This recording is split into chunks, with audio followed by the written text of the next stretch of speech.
It's the Chick Show. It's the Chick Show. It's the Chick Show.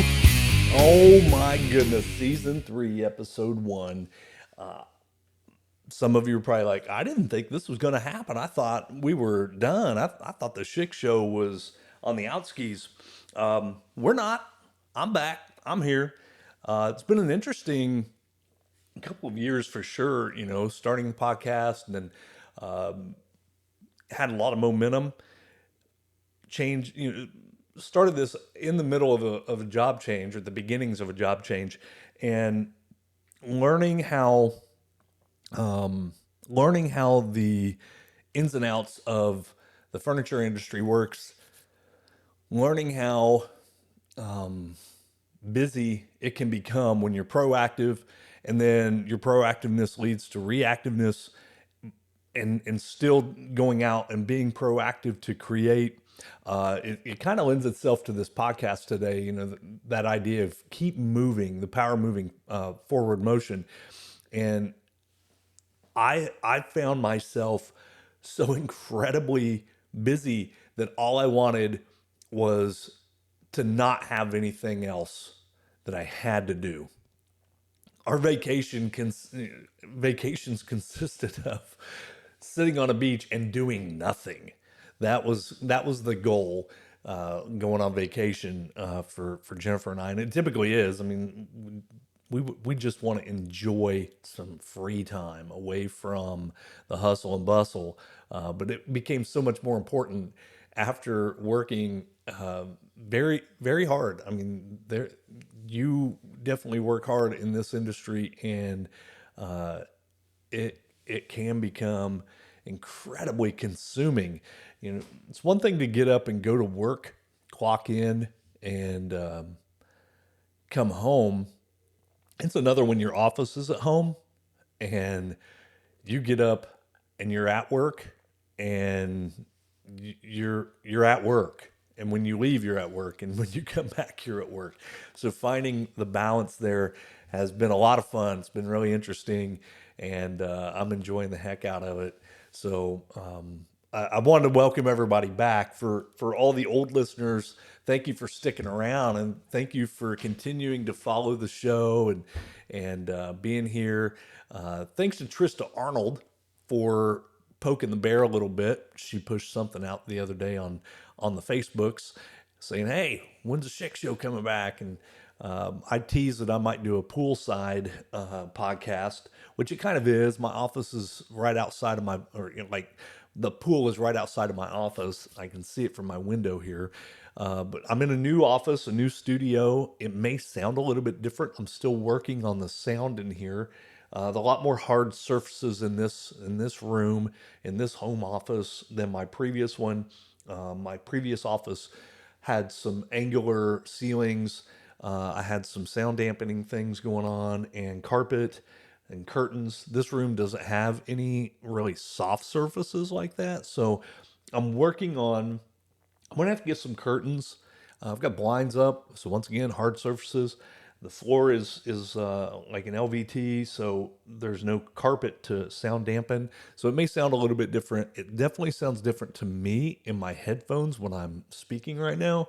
But for you, we'll see. We're going to see what it sounds like when I post this here in a little bit. Just so y'all know, it's about 10:30 on Sunday, and I typically kick these out long before Sunday comes along. But I had said to myself that I am starting season 3 this June, just as I did a couple years ago with season 1, and it is June 1st. I'm a little bit behind, so I apologize for that.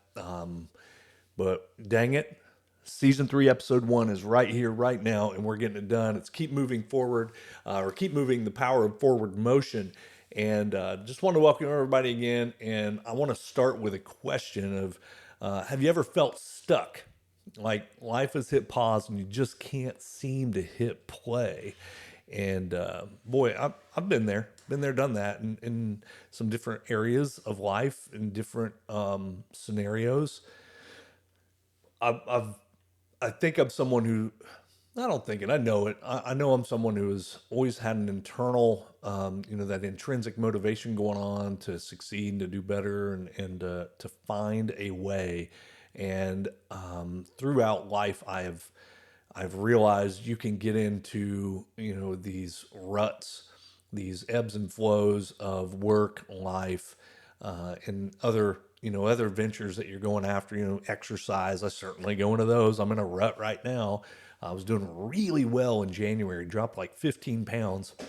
And then along comes a move, and boy, struggling to find it again, and broke a toe. And oh my God, dude, let me tell you, those little memes of people when they clip their pinky toe on the couch, it's real. Oh God, that was terrible. And I had an episode of gout.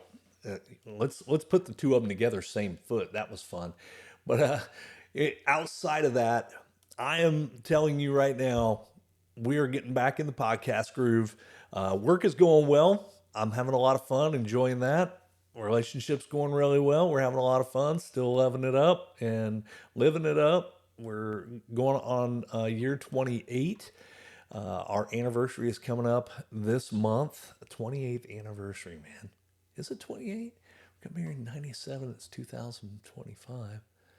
See, is my math right? That's 8. Yeah, 28. So things are going really well.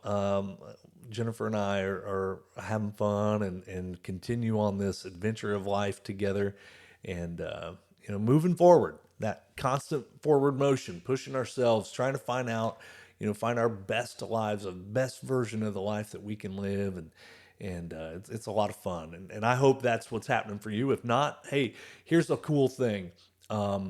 You get to start again today. And if you've ever felt stuck, like life has hit pause and you just can't seem to hit play again, you can. You get to start over right now. You can say, oh, well, I'll wait till next week. And next week is going to make it more difficult. But you have the choice to get back in the game. Your life game is up to you. And even if you're in that job that no longer excites you, or a relationship that feels like it's coasting, maybe it's just the weight of life making it hard to put one foot in front of the other. Trust me, you're not alone. People are going through things. That person that you think has everything going on for them, there are pieces of their life that they're struggling with. So today we're going to dive deep into the importance of moving forward, not in giant leaps or radical reinventions, but in small, powerful steps. Because no matter where you are right now, forward is always an option. You can always hit the play button and get going again. So we're going to get into it a little bit. And I want to start with why we get stuck. And we all get stuck sometimes, it's just part of the human experience. Some of us get stuck because we're afraid. Afraid of failing, that's a big one. We all kind of get into but what if I'm not good enough? What if it's not good enough? What if I fail? What, blah, blah, blah. What are people going to think? Or even afraid of succeeding and facing those new expectations. Well, what if I win? Then what? And that's tough too, because now you have a whole new set of expectations that you're not aware of. It's not comfortable, and it's going to take a minute to adjust to that. Others stay still because it's uncomfortable, or because it is comfortable. The known, even if it's painful, can feel safer than the unknown. Change asks something of us, and that can feel exhausting when we're already drained. Just the idea that the unknown. There was a study done. I can't remember what the study was, but I read about it and looked at it while I was in college, and it was the study where people were put in a room and they were told on one door there was chaos and imminent death, basically. The other door, well, I don't know. People chose that door of imminent chaos and imminent death over the door of the unknown, time and time again. It's amazing to me, and I often wonder, what would I have done in that experiment? Would I have chose the unknown? I think now I would have. Younger self, I probably would have chosen the known. So at least I had an expectation. But isn't that bizarre how our brain gravitates towards the known even when it's the most dangerous option? It's kind of scary in a way. Think about folks that are, facing some real challenges and they continue to stay in, terrible situations because at least it's what they know. They know what to expect. We have to find a way to become comfortable being uncomfortable and to make those choices that aren't so tough for us. I'm a former smoker, and I picked up smoking like literally on a whim. And it's a story for another day, but I smoked for 16 years and 18, maybe 18 years. When I quit, there was a lot of unknowns, but I also knew that continuing to smoke was probably going to kill me. My health was failing terribly. I didn't feel good about it. I knew it was bad for, myself, but not only myself, but the relationships I was trying to build in the future that I was trying to build. And so quitting was very difficult in some ways because I didn't know how hard it was going to be. I didn't know how I was going to react around the people who I had spent, hours with, literally smoking cigarettes and just hanging out and chit chatting. So it was very difficult. But after some time, I found out it really wasn't that much different. The only difference was I wasn't spending all the money. I didn't smell like cigarettes all the time. And I wasn't taking time away from my family. And I could sure breathe a lot better. And when I laid down at night, I wasn't like choking on my own phlegm. I'll keep it there. And I wasn't waking up hacking everything up. So finding out that I could have a better life after that and stopping something, it was very difficult to stop. I found I could do hard things. It was interesting because that happened right before I went back to college. And going back to college at 36, finding out I could do hard things once again was a challenge I had to overcome, and I had to overcome that in small spurts. But this is how we gain that momentum. This is how we move forward. Change asks something of us, and that can feel exhausting when we're already drained. So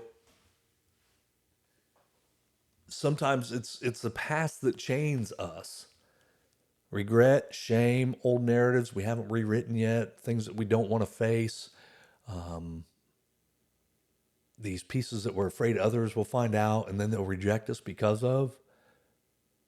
You might be surprised how quickly people will relate to you when they realize you've overcome something.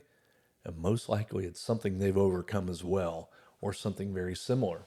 And then there's just life, our busy schedules. We feel overwhelmed. We begin to get into survival mode. We keep our heads down for so long we forget to look up and ask, where am I even going? These are things that can sound so familiar to many of you. You have to keep moving forward. There's this danger of stagnation. Staying stuck isn't neutral, it has consequences.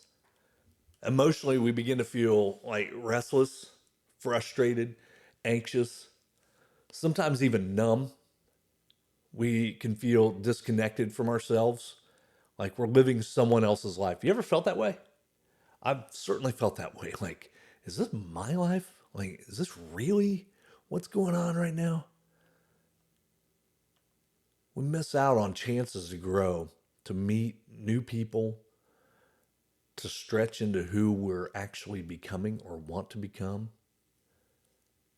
It scares me more to miss out on an opportunity than to never go after it and fail. Let me say that again. I am more afraid of missing out on a chance to grow than I am denying myself the opportunity to and continuing to stay comfortable. I, my life has become thrivant. I don't know if that's a real word. Maybe I'm making up Bushisms again.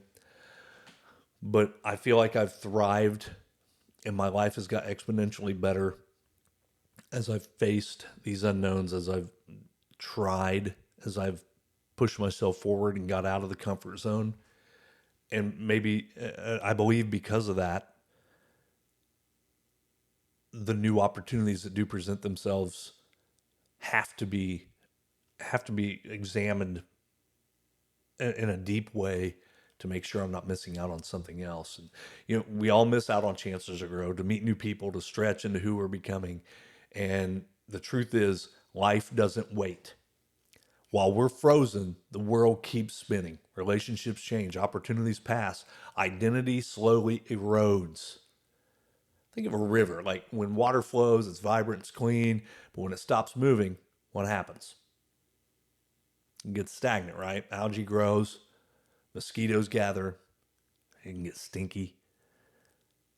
That's what's happening to our hearts and minds when we don't keep flowing, when we don't keep moving forward. We don't have to sprint, but we do have to move. I, I'm trying to illustrate maybe what moving forward looks like. I want to make it practical. Moving forward doesn't always mean like quitting your job or booking a one-way flight to Bali. Sometimes it's making a single phone call, sending that email, signing up for a class, or just asking someone for help. Moving forward is about choosing momentum over paralysis, choosing yourself, giving yourself a chance to be better, for things to be better. It means being willing to be uncomfortable. Growth and comfort rarely live in the same house. But discomfort isn't danger.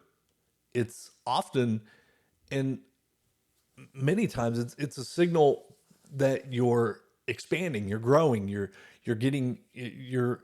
challenging yourself and learning. Those scary times in school when you were trying to learn to read very early on and you were so close to getting that word right. And then that person next to you gets it right. And you're like, that's what it is. That's those moments where you're growing and you're changing. That feeling of, it's an internal feeling that some anxiety building, some kind of those holy shit moments.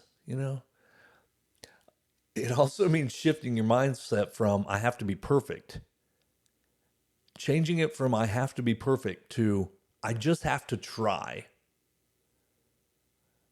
I often think about a term or a phrase that I heard, and it was probably in a movie. I watch a lot of movies, a lot of TV shows.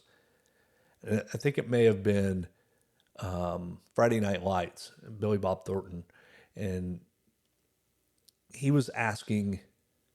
He wasn't asking for perfection. He was asking for perfect effort. Somebody message me and let me know if I'm right on that. I'm seeing it as I'm saying it, and he's asking for perfect effort, to try hard, to give yourself a real fighting chance, not some half-assed, well, I'll give it a whirl. Go after it. You know, one very powerful tool is self-reflection. Ask yourself, what's one thing I'm tolerating right now that I don't have to? Why am I tolerating that? Then ask yourself, what's one small thing I can do this week to shift it, to change it? Just pick one. Start with one thing. My shoes hurt my feet. One small thing I can do is go get a different pair of shoes to shift it. how much better you'll feel getting a correct fitting pair of shoes, or just one with a new sole that's not wore out. How much better are you going to feel? Like, your feet are so important. They are the basis for everything. Jennifer and I were in the pool last night. It was like 60, 68, 69 degrees outside. Our pool was about 80. And I just looked at her and I said, I think I know why I love being in the pool. I think I know why I love the pool so much. Because I'm floating. I don't have all that weight upon my hips and knees and feet. I feel weightless. I don't have all the pressure of gravity pushing down on me. And as I'm thinking through and talking through this podcast, it's so relative to what I'm talking about today. It makes so much sense that just a small change from sitting in a chair to sitting in a floaty. It seems so silly. I'm making myself laugh. But it's meaningful, And once again, here I am talking about it, and I'm thinking about this, and that is a form of self-reflection. That is literally self-reflection in itself. But I think there are people that have inspired me, and that I've watched and have impacted my life, and I've examined how they move forward. I examine how, gosh, man. All right. Someone who inspired me greatly was Reese Mann. That guy gave me so much inspiration and belief, that I'm forever grateful to him. I examined his walk. He walked into a room and everybody knew it. Everybody turned to see who's this tall, handsome fella, well dressed, coming into the room, and they wanted to know who he was and what he was about. And I watched that, and I attempted to emulate pieces of Reese's mannerisms into my life that made sense. I mean, I'm not 6'4"-ish, 6'5", whatever he was, and I'm not near as handsome as him. But I could dress well, and I could definitely walk into a room with confidence. And I tried to emulate those things, and I still do. And I think about Reese quite a bit. He was a wonderful person and inspired a lot of people, and very well loved. And I think about how those folks inspired me, the different people in life that inspired me, that helped me move forward. My dad is certainly one of them. My wife is certainly one of them. Watching how she would study on a regular basis to attain her nursing degree, her associates, and then her bachelor's. Watching how hard she worked after working, after being a mother, during the same times, studying and working during those times as well, inspired me to improve me and my life, to ultimately improve the both of our lives. There's Find that inner motivation, find that inner thing that clicks with you, and you can do that by looking towards someone else. You can do that by seeking external motivators from someone else who is attaining the things in your life you're trying to achieve, or at least pieces of them that you can incorporate into your life. I had a principal that I worked for in Madison, Dan Grill. Dan was the most patient person I'd ever been around. Just his intentional patience towards situations was moving.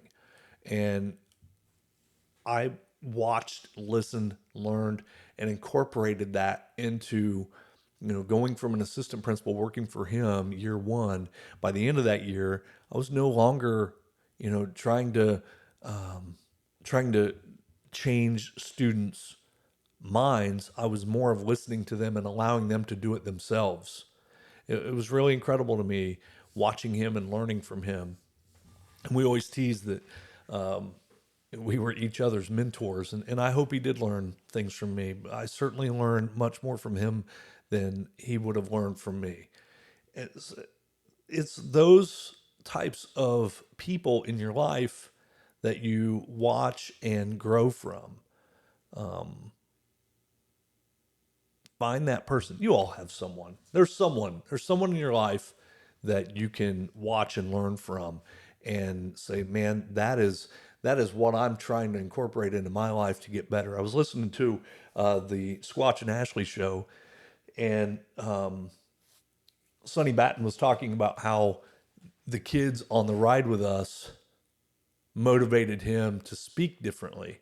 That's the things I'm talking about. You know, I was coaching softball, and that motivated me to stop smoking. That was one of my motivators. It wasn't just a health thing, but one of the motivators was that I'm trying to teach kids. I'm trying to be, an influence in their lives. Why am I over here smoking a cigarette? That led to when I became a teacher, I was easily probably 90 pounds overweight. And it motivated me to go, okay, if I want to be a leader, if I want to be a principal, I need to emulate that. And I lost 65 pounds. Find those motivators within you that are going to help you attain the next piece of your life. And I get it. There are some folks that there are some pieces of your life that are difficult to overcome or impossible. But why not take those opportunities and turn them into the motivators? Utilize what you have. Take stock of where you are in life. Take stock of the assets that you possess and utilize them. Use those as the reasons why you can. Use those as the reasons why you should or you have to. It can be turned around. Utilize those tools, those pieces of life that seem to be stopping you as reasons why you should overcome. I think I've stated on previous podcasts, when Jennifer went back to school to get her nursing degree, we had a discussion. She said, but can we afford for me to go back to school? And our discussion turned into, because we're asking if we can afford for her to go back to school, that is the reason why she had to go back to school. I didn't want to ask that question again 5 years later and be in a deeper situation that was even more difficult to come out of. She went back to school. She got her nursing degree. Our lives continued to improve because she was improving herself. I was continuing to improve myself.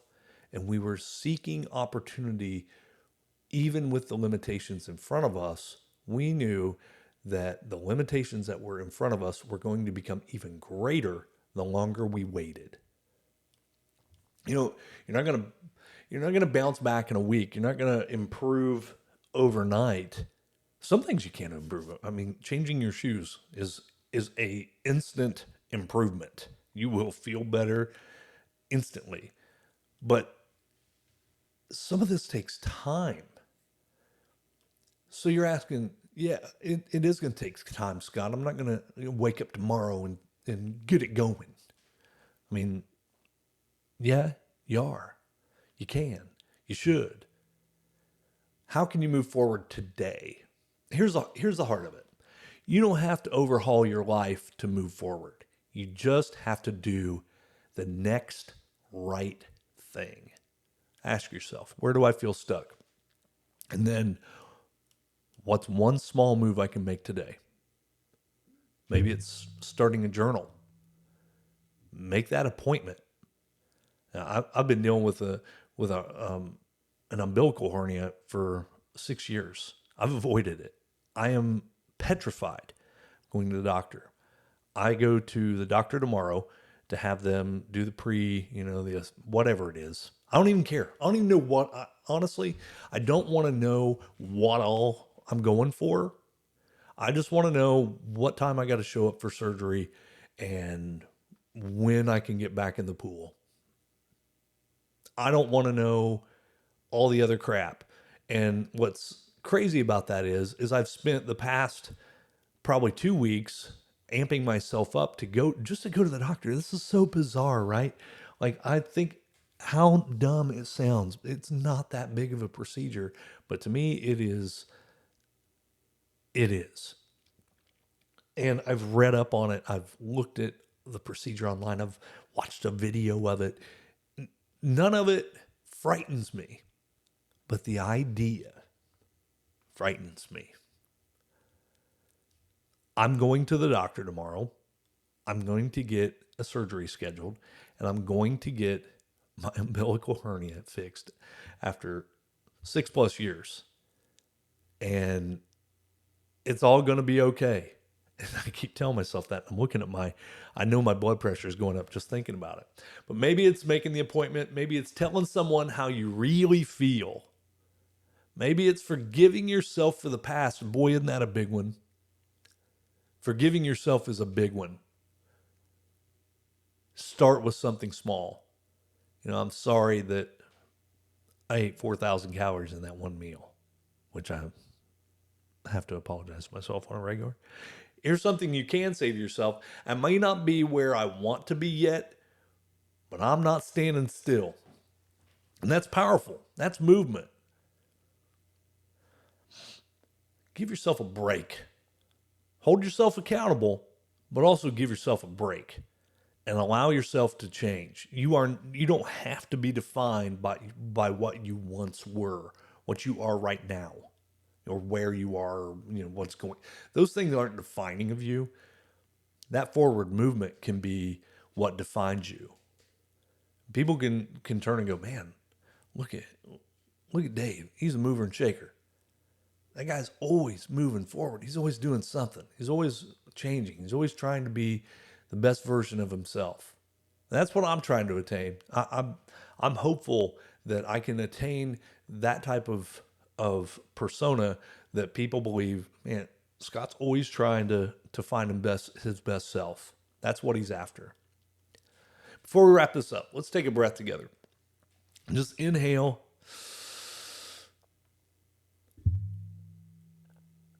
And exhale.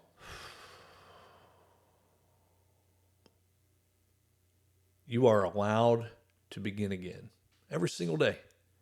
You get that choice. Life isn't waiting for you to be perfect. It's just waiting for you to move. Hey, thanks for spending the time with me today. If this is something that hits home with you, share it with someone you love, someone who might need a gentle nudge to get moving again. And I mean this with all my heart. I put this stuff out here as kind of it's my own sense of therapy. I'm not a doctor, psychologist, anything else, but if some of this makes sense to you, and don't be afraid to share that information with me. Maybe this motivated you in this way, and share that on my social media stuff, which I'm still absolutely. I mean, if you've been on my social media, you know it's terrible, but share it. Other people might be looking. It might be that one piece they need to move forward. But until then, take one step, any step, and keep moving forward. Thanks, everybody.